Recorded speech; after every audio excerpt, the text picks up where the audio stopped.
হেমায়তপুর এরিয়ায় ইদানিং মাদকের আশঙ্কা অনেক বেশি হয়ে গেছে। এগুলো উচ্ছেদ করার জন্য সেনাবাহিনী অভিযান অবশ্যই দরকার। এলাকায় মাদকের উৎপাত বেশি, সেবনকারী বেশি। এই জন্য আমরা সেনাবাহিনীর টহল বারবার চাই, যেন আমরা মাদক মুক্ত হেমায়তপুর চাই।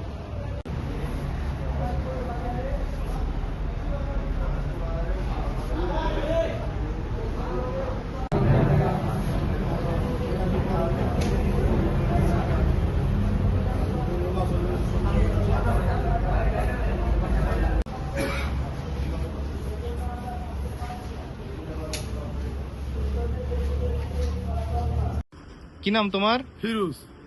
ফিরোজ, তুমি কি করো? মদ বেশি। মদ বানাও কোথায় এটা? হারাম বানানো কিনে আনি স্যার। কিনে আনো? জি স্যার। কোথা থেকে কিনে আনো? চাইরা মুসুলা। চায়রা মুন্সিখোলা। জি। কতদিন ধরে বেচো এগুলা? 2-2.5 বছর। 2-2.5 বছর? জি স্যার। তোমার মুন্সিখোলা থেকে কে সাপ্লাই দেয়, নাম কি?